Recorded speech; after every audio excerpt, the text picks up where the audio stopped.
नमस्कार, आप देख रहे हैं गुड न्यूज टुडे। शाम के 7 बज चुके हैं। 7 सवाल लेकर हम फिर से हाजिर हैं और आज बारिश और डेंगू, ये दो मुद्दे हमारे अहम रहने वाले हैं। दिल्ली समेत उत्तर भारत में बारिश थम गई है, लेकिन बारिश थमने के साथ ही डेंगू का खतरा एक बार फिर से सिर उठाने लगा है।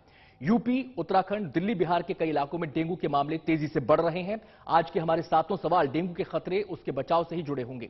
हमारा पहला सवाल अब आपके सामने आ रहा है और हमारा सवाल है, बारिश के बाद बढ़ा डेंगू का खतरा। दरअसल अभी मौसम एडीज मच्छरों के पनपने के लिए मुफीद होता है, लिहाजा कई जगहों पर लोगों को डेंगू का डंक महसूस होने लगा है।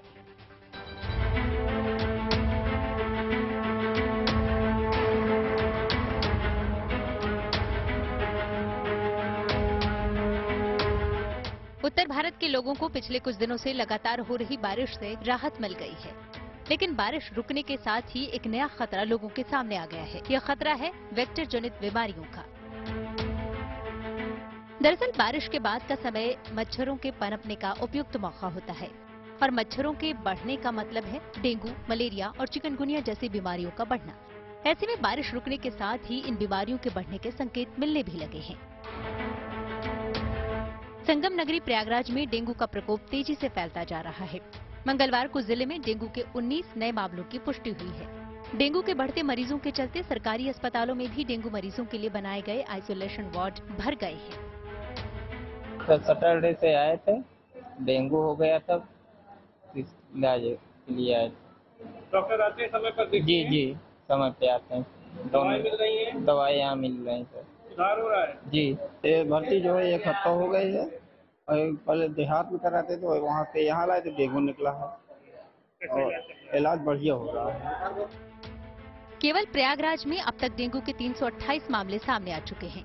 अस्पतालों में बेड फुल हो जाने के बाद प्रयागराज में डेंगू के मरीजों के लिए अस्पतालों के बेड बढ़ाने के निर्देश दिए गए हैं। इस समय जो है बुखार के मरीज काफ़ी बढ़ चुके हैं और उसमें डेंगू भी आ रहे हैं और कुछ को खाली बुखार है। जो हम जांच कराते हैं उसमें जो हमारा रैपिड टेस्ट तो पॉजिटिव आ जाता है, एलाइजा नेगेटिव आ रहा है। तो पॉजिटिव एलाइजा जो आ जाते हैं उसको डेंगू हम कन्फर्म मान लेते हैं और जो रैपिड टेस्ट से होता है उसको हम मानते हैं कि इसकी संभावना है ये, लेकिन उसमें से कुछ ही पॉजिटिव निकलते हैं। हम निराधात्मक कार्रवाई दोनों में करते हैं। यूपी के मिर्जापुर में भी डेंगू के मरीजों की संख्या बढ़ती जा रही है। यहाँ के सरकारी अस्पतालों के बेड डेंगू मरीजों से भर चुके हैं, लिहाजा मरीजों को प्राइवेट अस्पतालों का रुख करना पड़ रहा है। अरे हम लोग के इसे जर बुखार, प्लेटलेट घट गया, खून घट गया, बेड नहीं मिल रहा हम लोग के, जिनको लोग प्राइवेट हम लोग दिखावत गए जा। तब हम लोग के गाँव में बहुत ज्यादा गंदगी है, साफ सफाई नहीं हो रहा है, तो ये मार गंदगी है। तो हम लोग डॉक्टर बोला कि सब इतना बीमारी खाली यहीं पर हो रहा है। डेंगू के बढ़ते मामलों के बाद भी मिर्जापुर में चारों ओर गंदगी का ढेर लगा हुआ है। हालांकि प्रशासन के द्वारा प्रभावित इलाकों में फॉगिंग का दावा किया जा रहा है, लेकिन ये तस्वीरें प्रशासन के दावों की पोल खोल रही हैं। देखिए, डेंगू के लिए पहले हमारे पास 97 बेड्स थे। अभी मेरे द्वारा कल अस्पताल का निरीक्षण करके 47 बेड्स और बढ़वा दिए गए हैं। साथ ही में निर्देशित कर दिया गया है कि आवश्यकता अनुसार 50 बेड्स और रखें यदि और मरीज आते हैं तो। साथ ही में 2000 किट्स हमारे द्वारा दवाइयों की बनवा दी गई हैं और दवाइयों की उपलब्धता के साथ साथ हमारा एंटी लार्वल स्प्रे और फॉगिंग की व्यवस्था गाँव और वार्ड्स में कराई जा रही है।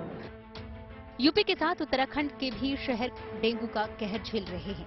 हरिद्वार में डेंगू के मामले लगातार बढ़ रहे हैं। अस्पतालों में डेंगू के मरीजों की तादाद बढ़ रही है। यहाँ के शंकरपुरी और कनखल इलाके डेंगू से सबसे ज्यादा प्रभावित हैं। स्थानीय लोगों का आरोप है कि डेंगू के मामले बढ़ने के बाद भी प्रशासन के द्वारा साफ सफाई को नजरअंदाज किया जा रहा है। ना ही कोई साफ सफाई का ध्यान रखा जा रहा है, जैसे हर जगह पे हो रहा है और शहरों में होता है कि हर जगह नालियों में इधर उधर जहाँ गंदगी होती है छिड़काव करना चाहिए। कोई छिड़काव नहीं कर रहा है यहाँ पर, ना ही कोई देखने आ रहा, ना ही किसी का दौरा चल रहा है। यहाँ पर कोई किसी तरह का अटेम्प्ट है ही नहीं किसी भी प्रकार से स्वास्थ्य विभाग की तरफ से। तो यहाँ पे डेंगू तो इस तरीके से फैल रहा है, हर घर में जिसको हो रहा है बराबर ही फैलता जा रहा है। बिहार के खगड़िया में डेंगू के प्रकोप से लोग इन दिनों दहशत में हैं।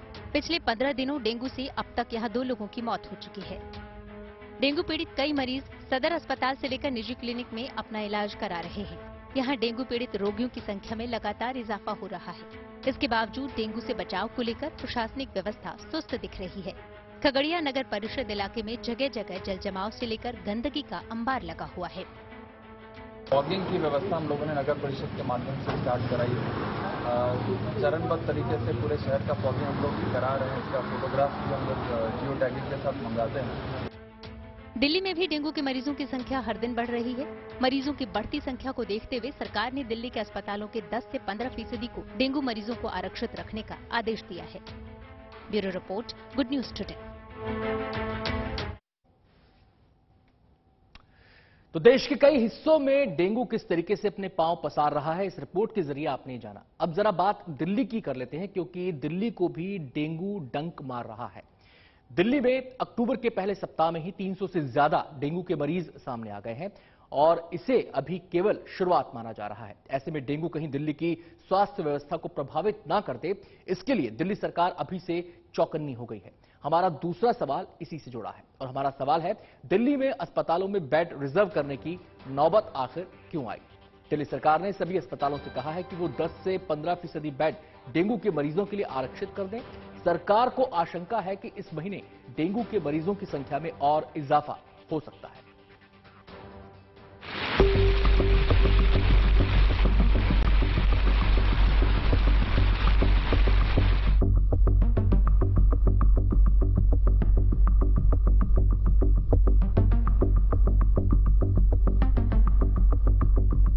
दिल्ली में पिछले कुछ दिनों तक जोरदार बारिश हुई थी। वो बारिश तो थम गई, लेकिन खतरा बढ़ गया है। दरअसल दिल्ली में डेंगू एक बार फिर से पांव पसारने लगा है। पिछले कुछ दिनों से डेंगू के मामले लगातार बढ़ रहे हैं। एमसीडी के द्वारा जारी किए गए आंकड़ों के मुताबिक इस साल सितंबर महीने तक डेंगू के 937 केस रिपोर्ट किए गए थे, लेकिन अक्टूबर आते ही डेंगू के मामलों ने डराना शुरू कर दिया है। अक्टूबर के पहले सप्ताह में ही डेंगू के 321 मामले सामने आ चुके हैं, यानी पूरे साल में डेंगू के जितने मामले रिपोर्ट किए गए उसका 1/3 केवल अक्टूबर के पहले हफ्ते में ही सामने आ गया है। पिछले 2 सप्ताह में दिल्ली में डेंगू के मामले तेजी से बढ़े हैं। ऐसे में दिल्ली के अस्पतालों में भी डेंगू के मरीजों की संख्या बढ़ने लगी है। मेरे बेटे को डेंगू हुआ है, तो मंडे की मतलब संडे को उसको रात में फीवर आया है, तो प्लेटलेट एकदम से डाउन हुई 50,000 एक दिन में। तो उसको तुरंत डॉक्टर ने रेफर करा, आप LNJP लेके जाइए। मैं शेखरपुर स्कूल ब्लॉक रहता हूँ, तो उन्होंने पास में LNJP था, उन्होंने आप वहाँ लेके जाइए। तो यहाँ इमीडिएट अभी हम लेके आए हैं, मॉर्निंग में ही लेके आए हैं। डेंगू के बढ़ते आंकड़ों को देखते हुए दिल्ली सरकार ने डेंगू के कहर से निपटने की तैयारी अभी से शुरू कर दी है। दिल्ली सरकार ने अस्पतालों को वेक्टर जनित बीमारियों से निपटने के लिए अलर्ट जारी करते हुए डेंगू मरीजों के लिए अस्पताल के 10 से 15% बेड को रिजर्व करने का निर्देश दिया है। सर्दियों के आगाज के साथ अब दिल्ली में लगातार डेंगू के मामले भी सामने निकल के आने लगे हैं और ऐसे में दिल्ली सरकार ने तमाम सरकारी हॉस्पिटल को हिदायत दी है कि 10 से 15% बेड्स को रिजर्व रखा जाए डेंगू पेशेंट्स के लिए। दिल्ली के LNJP अस्पताल में अभी डेंगू के 13 मरीज हैं, लेकिन डॉक्टरों का मानना है कि इस मौसम में डेंगू के मरीजों की संख्या और बढ़ सकती है। जब पानी इकट्ठा होता है तो उसमें जो लार्वा होता है, मॉस्किटो ब्रीडिंग ज़्यादा होती है और मैं समझता हूँ कि इसकी वजह से थोड़े से केसेस बढ़ेंगे। और जो अक्टूबर नवंबर का जो पीरियड होता है, हर साल हमने देखा है कि इसमें स्पाइक आता है, तो इस बार भी ये स्पाइक रहेगा कुछ दिन के लिए। डेंगू मरीजों के बढ़ने की आशंका को देखते हुए LNJP में 40 बेड का अलग से फीवर वार्ड बना दिया गया है। डेंगू के लिए हमने अलग से एक वार्ड की व्यवस्था भी की है। लोकनायक में हमने एक 40 बेड का अलग से फीवर वार्ड है, जिसमें कि डेंगू के पेशेंट्स के लिए आपका 10 मिनट में ही प्लेटलेट का पता चलता है कि प्लेटलेट कम है या नहीं है, और उसमें बाकी जो सीरोलॉजिकल टेस्ट है वो भी हम कर देते हैं। और यदि पॉजिटिव आता है तो उसको एडमिट कर देते हैं, और यदि नेगेटिव आता है तो पेशेंट को प्राथमिक उपचार के बाद, प्राइमरी ट्रीटमेंट के बाद घर भेज देते हैं। दिल्ली के सरकारी और निजी अस्पतालों के 8,800 बेड्स को कोविड मरीजों के लिए आरक्षित करके रखा गया है, लेकिन पिछले कुछ महीनों से कोविड मरीजों की संख्या घटने की वजह से ये कोविड बेड्स लगभग पूरी तरह से खाली हैं। ऐसे में दिल्ली सरकार ने अस्पतालों को एडवाइजरी जारी करते हुए कहा है कि वो इन खाली बेड्स का इस्तेमाल वेक्टर जनित बीमारियों के मरीजों के लिए करें। जो 450 डेडिकेटेड कोविड के बेड्स हैं उनको हम इमीडिएटली इसमें कन्वर्ट कर देंगे, क्योंकि वहाँ पेशेंट्स नहीं है, तो बेड्स की कोई प्रॉब्लम नहीं है हमारे यहाँ। और जैसे ही जरूरत लगेगी, अभी क्योंकि जैसे मैंने बताया कि ऑलरेडी कम है पेशेंट्स, अगर होता है तो पूरा सेपरेट 100 बेडेड जितना भी जरूरत होगी, 50 बेडेड या 100 बेडेड डिजास्टर वार्ड को भी हम कन्वर्ट कर सकते हैं फीवर वार्ड में, और जो कोविड के बेड्स हैं उनको भी हम इसमें डेंगू के बेड्स में कन्वर्ट कर देंगे। दरअसल अक्टूबर का महीना मच्छरों के पनपने के लिहाज से उपयुक्त होता है। ऐसे में इस महीने में हर साल डेंगू के साथ साथ मलेरिया और चिकनगुनिया जैसी बीमारियों के भी बढ़ने का खतरा रहता है। एमसीडी के मुताबिक इस साल 5 अक्टूबर तक 153 मलेरिया और 28 मामले चिकनगुनिया के भी दर्ज किए जा चुके हैं। डेंगू के बढ़ते खतरों को देखते हुए दिल्ली सरकार पूरी तरह से अलर्ट है। ऐसे में अब सावधान होने की बारी आम लोगों की है। अगर डेंगू को हराना है तो सरकार के साथ साथ आम लोगों को भी जागरूक होना होगा। Bureau report, good news today. वैसे अक्टूबर नवंबर का महीना त्योहारों का मौसम कहा जाता है, लेकिन ठीक इसी समय वेक्टर जनित बीमारियों के पनपने का भी समय होता है। हर साल इस मौसम में लोग बड़ी संख्या में बीमार होते हैं। ऐसे में हमारा तीसरा सवाल अब आपके सामने है। सवाल यह है कि इस मौसम में क्यों बढ़ती हैं वेक्टर जनित बीमारियां, और इस बारे में बात करने के लिए हमारे साथ मौजूद हैं सीनियर फिजिशियन डॉक्टर आशीष जायसवाल। डॉक्टर साहब, सबसे पहले तो यही जानना चाहेंगे कि ये मौसम ट्रांजिशनल पीरियड होता है, एक मौसम से दूसरे मौसम में हम प्रवेश कर रहे होते हैं, क्या ये एक वजह है, या फिर बेमौसमी बरसात ओकेजनली अगर हो जाए तो वो भी एक कारण बन जाती है? देखिए, सबसे पहले ये समझना पड़ेगा कि जो डेंगू का जो इन्फेक्शन है, ये केवल अपने इंडिया में ही नहीं, ये 150 कंट्रीज में इसकी प्रेजेंस है और 40% पॉपुलेशन उन कंट्रीज की एट रिस्क होती है पॉपुलेशन की। और इसमें सबसे इंपॉर्टेंट ये बात है कि 5% ही लोग कॉम्प्लिकेट करते हैं। 20 से 25% जो पेशेंट्स होते हैं उनके अंदर ये माइल्ड टू मॉडरेट होता है और 75% लोगों में ये तो एसिम्प्टोमेटिक होता है। अब जो ये मॉस्किटो है, जो एडिस एजिप्टी है, जिसमें ये वायरस होता है, जिसके काटने से ये इन्फेक्शन फैलता है, इसके लिए 3 इंपॉर्टेंट पॉइंट है। पहला इंपॉर्टेंट पॉइंट है कि उस समय का टेम्परेचर क्या है, ह्यूमिडिटी क्या है और रेनफॉल क्या है। जब भी रेनफॉल बढ़ेगा, पानी इकट्ठा होगा घर के अंदर या घर के बाहर, तो उसमें मच्छरों को ब्रीडिंग करने का स्पेस मिलता है। जैसे जैसे ह्यूमिडिटी थोड़ी कम होती जाती जाती है, ये इन्फेक्शन थोड़ा कम होता रहता है। या हाई ह्यूमिडिटी में ये इन्फेक्शन, जो वायरस, जो ये मॉस्किटो है, इसका ग्रोथ बढ़ता है। और जैसे जैसे टेम्परेचर कम होता जाता है, इसका ग्रोथ जो होता है वायरस का कम होता जाता है। यानी अगर इन सब तीनों चीजों को करें तो जब भी मौसम बदलाव होता है, जब भी बारिश के साथ मौसम बदलाव होता है, तो ये जो वेक्टर जनित जितनी बीमारियां जो मॉस्किटो के द्वारा फैलती हैं, ये फैल रही है। और डेंगू इस समय वर्ल्ड की सबसे बड़ी मॉस्किटो बॉर्न वायरल इन्फेक्शन है, जो ये वायरस को लेके स्प्रेड करता है।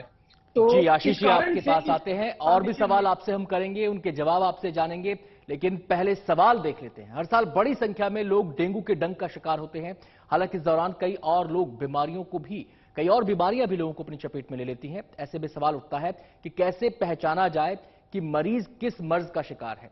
हमारा चौथा सवाल अब आपके सामने आ रहा है कि डेंगू के लक्षण को पहचाने कैसे, क्योंकि डेंगू के बारे में कहा जाता है कि अगर सही समय पर इसकी पहचान हो जाए, सही समय पर इसका ट्रीटमेंट हो जाए और इसका इलाज शुरू हो जाए, तो ये गंभीर स्थिति में नहीं आता। और 4 से 5% लोग ऐसे होते हैं जो गंभीर या संवेदनशील स्थिति में पहुंचते हैं। सीधे हम रुख करते हैं डॉक्टर जायसवाल का। डॉक्टर साहब, लक्षणों पर बात हो जाए, कैसे पहचाने कि डेंगू है या नहीं है, क्योंकि इस समय वायरल भी हो रहा है, मलेरिया भी हो सकता है, और भी बीमारी है, चिकनगुनिया भी हो सकती है, तमाम चीजें हैं, तो पहचाना कैसे जाए कि ये डेंगू ही है? देखिए, सबसे इंपॉर्टेंट है जो फीवर है, जो सबसे बहुत कॉमन सिम्टम है। फीवर है या बॉडी एक बहुत कॉमन सिम्टम होता है, और ये दूसरे वायरल में भी हो सकता है। कुछ चीजें जो कि बहुत बहुत इंपॉर्टेंट, जो कि इसको अलग करती है वायरल से, सबसे पहले इसको हम लोग बोलते हैं बोन ब्रेकिंग फीवर। मतलब जो इसका पेन होता है बॉडी के हर एक जॉइंट्स में, ऐसा लगता है जॉइंट्स के अंदर पेन हो रहा है। दूसरा इंपॉर्टेंट पॉइंट है कि इसके अंदर आंख के पीछे जो ऑर्बिट का एरिया होता है, आपकी ऐसा ऑर्बिटल पेन होता है। ये बहुत बहुत बहुत इंपॉर्टेंट सिम्टम्स है डेंगू का। तीसरा इंपॉर्टेंट सिम्टम्स है रैश आना, लाल लाल चकत्ते पड़ जाते हैं, रैश पड़ जाते हैं, जो कि अगली स्टेज में नहीं आते हो, जो कि लेट स्टेज में आते हैं। तो जो ये 3 पॉइंट है, ये इसको डेंगू को वायरल इन्फेक्शन से कवर करते हैं। अगर किसी को पेट में बहुत ज्यादा दर्द हो रहा हो, अगर उसके बाद में अल्ट्रासाउंड में एसाइटिस पानी भरा हुआ आ रहा है, या किसी को ब्लीडिंग हो रही है कहीं से, नाक से या अपने को लैट्रिन के रास्ते में अगर ब्लीडिंग हो रही है, तो ये भी बहुत टेलटेल साइन है कि हम लोग को ये डेंगू से। डॉक्टर साहब, बीमारी कई हो, उसके अलग अलग चरण होते हैं, अलग अलग स्टेजेस उसकी होती हैं, और डेंगू के बारे में भी कहा जाता है कि इसकी भी अलग अलग स्टेजेस हैं। शुरुआत में कहा जाता है कि ये ब्लीडिंग वाला लक्षण नहीं आता, शुरुआत में कहा जाता है कि चकत्ते वाला लक्षण नहीं आता। तो शुरुआती लक्षण क्या है और किस स्टेज में ये जा रहा है, उसके लक्षण क्या है, किस स्टेज में ये है, उसके लक्षण क्या है? देखिए, शुरुआती लक्षण जैसे सारे वायरल होते हैं, उसमें यही होता है कि फीवर होता है और बॉडी पेन होता है, माइल्जिया होता है, फीवर चिल्स के साथ फीवर आता है और कुछ लोगों में डायरिया भी इस बार डेंगू में देखने को मिल रहा है। इनिशियली पेशेंट ऐसे ही प्रेजेंट करता है, ऐसे पेशेंट्स को अपना ध्यान रखना चाहिए और अपने हाइड्रेशन का ध्यान रखना चाहिए, पानी ज्यादा पीना चाहिए ताकि जो प्लेटलेट टूटती है बॉडी में उनका इतना टूटना ना हो। सेकेंड फेज में यही चीज और बढ़ती है और ज्यादा, और ये जो पीरियड होता है जिसके अंदर ये जो 5% लोग हैं, इसके अंदर कॉम्प्लिकेशन आ सकती है, लोगों के पेट में पानी भर सकता है या इंटरनल ब्लीडिंग हो सकती है, किसी भी ऑर्गन में हो सकती है और लोगों को सांस की तकलीफ भी हो सकती है अगर यही जो प्लेटलेट का लॉस है, जो हमारे अंदर की कैपिलरी होती है उनमें से पानी ऊज करता है क्योंकि बिकॉज प्लेटलेट कम हो रही होती है, तो वो लंग में हो सकती है, तो लोगों को ब्रेथलेसनेस हो सकती है। ये सेकंड फेज में होती है और इसमें कॉम्प्लिकेशन वाला फील हो सकता है। जो थर्ड फेज होता है जिसके अंदर लोगों को ईचिंग होना, रैश आना, ये तब आता है जब प्लेटलेट हमारी ठीक रिकवर हो रही होती है और पेशेंट रिकवर हो रहा होता है। एक बहुत इंपॉर्टेंट पॉइंट है कि हम लोग तुरंत ही प्लेटलेट करा लेते हैं, पहले दिनों में प्लेटलेट्स नॉर्मल आती है। यूजुअली जो प्लेटलेट्स होती है वो हमारे 3 से 5 दिन के बाद कम होना चालू होती है। जी आशीष जी आपके पास आएंगे क्योंकि सवाल ढेर सारे हैं और समय थोड़ा कम है, तो हम कोशिश कर रहे हैं कि हर सवाल को अपने कार्यक्रम में शामिल करें जिससे कि लोगों के मन में अगर कोई शंका आशंका है इस बीमारी से जुड़ी तो वो दूर हो जाए। अगले सवाल का रुख कर लेते हैं। अभी डेंगू के मामले आने शुरू ही हुए हैं, डॉक्टरों के मुताबिक आने वाले दिनों में ये मामले तेजी से बढ़ सकते हैं, लेकिन अगर लोग जागरूक रहें तो इसकी रोकथाम भी की जा सकती है। ऐसे में हमारा 5वां सवाल अब इससे जुड़ा हुआ है और हमारा सवाल है कि डेंगू से बचने के लिए क्या करें, क्या करना चाहिए लोगों को अपने स्तर पर। डॉक्टर साहब के पास सीधा रुख करते हैं। डॉक्टर साहब, लोगों को क्या करना चाहिए? अक्सर ये कहा जाता है कि एक सबसे बड़ी प्रिकॉशन ये है कि अपने आसपास किसी भी कोने में, किसी भी खाली बर्तन में, किसी भी जगह पर साफ पानी को इकट्ठा ना होने दें और अगर पानी इकट्ठा हो रहा है तो उसमें फिनाइल डाल दें, पेट्रोल डाल दें, कूलर में डाल दें, कहीं भी पानी देखें डाल दें, हाल तो इकट्ठा ही ना होने दें। तो सबसे बड़ी प्रिकॉशन यही है। इसके बाद सबसे जो बड़ी जो प्रिकॉशन है वो है अवेयरनेस। हमको पता है डेंगू का कोई क्योर नहीं ना, प्रिवेंशन ही डेंगू का क्योर है, तो हमें ग्रॉस रूट लेवल पे इसकी अवेयरनेस बढ़ानी पड़ेगी। हमें जो गांव के स्कूल हैं या जो हमारे स्कूल्स हैं वहां बच्चों को पहले दिन से जैसे समझ उनकी बढ़े उनको बताना पड़ेगा, स्कूल लेवल पे काम करना पड़ेगा। ऑफिस के लेवल में प्रिवेंशन के लिए तो लोगों को मोटिवेशन देनी है, जो नॉलेज देनी है, जो अवेयरनेस है। जब तक हम इस चीज को नहीं करेंगे तब तक हम इसे पूरे तरीके से काबू नहीं पा पाएंगे। मीडिया का जो पॉजिटिव रोल है, टीवी पे जो एड्स आ रहे हैं, इनको और हमें प्रमोट करना चाहिए सो दैट प्रिवेंशन ही इस चीज का better than cure for dengue. चलिए आशीष जी आपके पास हम लौटेंगे, लेकिन इस पूरे जो माहौल बना हुआ है डेंगू को लेकर, इसको लेकर सरकारें क्या कर रही हैं, प्रशासन क्या कर रहे हैं, दिल्ली में क्या काम हो रहा है, इससे जुड़ा हमारा अगला सवाल है। और सवाल यह है कि डेंगू के खतरे से निपटने के लिए सरकारी स्तर पर क्या हो रहा है और दिल्ली सरकार के डेंगू से निपटने के प्लान के बारे में विस्तार से बता रहे हैं हमारे संवाददाता वरुण सिन्हा।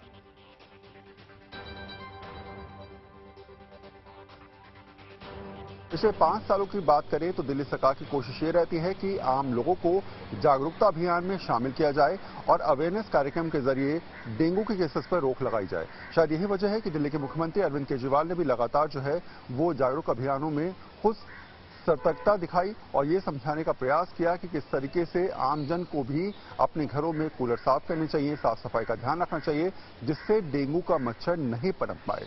इसके अलावा नगर निगम के तमाम अधिकारियों को भी इस बार अलर्ट मोड पर रखा गया है। ये कहा गया है कि जनवरी फरवरी के महीने में केसेस बढ़ सकते हैं और अक्टूबर का महीना है, अभी अगर अलर्ट मोड पे रहेंगे तो आने वाले दिनों में जो है वो दिक्कत ना आए। इसलिए तमाम जोनल्स, खासकर नगर निगम, ईस्ट एमसीडी, साउथ एमसीडी और नॉर्थ एमसीडी के अधिकारियों ने स्पष्ट तौर पर मीटिंग के जरिए तमाम जूनियर लेवल के अधिकारियों को स्पष्ट कहा है कि आने वाले दिनों में अवेयरनेस कार्यक्रम के साथ छिड़काव या फॉगिंग भी की जाए, जिससे मच्छर ना पनप पाए और लोग जो हैं वो डेंगू से ग्रस्त ना हो। इसके अलावा लोगों को जोड़ने की जो नीति है दिल्ली सरकार की और नगर निगम की, वो भी अवेयरनेस कार्यक्रम के जरिए कोशिश की जाएगी कि लोग इस बात को समझें कि किस तरीके से वो डेंगू से अपना बचाव कर सकते हैं।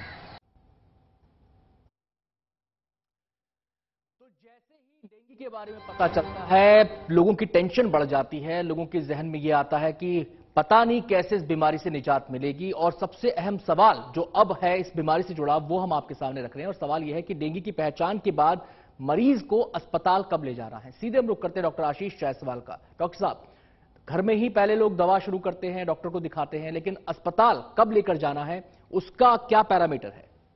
देखिए, अगर आपको किसी भी पेशेंट को फीवर आ रहा है तो सबसे इम्पोर्टेंट वो एंटीबायोटिक्स है, पैरासीटामोल ले सकता है, अपना हाइड्रेशन मेंटेन करके रखे, पानी ज्यादा पिए। अगर 1 या 2 दिन में भी फीवर कंट्रोल नहीं हो रहा और फीवर अगर 102, 103 तक जा रहा है, इसका मतलब है कि ये माइल्ड टू मॉडरेट या सीवियर डेंगू हो सकता है। ऐसे केसेस में दूसरे तीसरे दिन आपको अपने जो डॉक्टर हैं उनके पास जरूर से जाएं।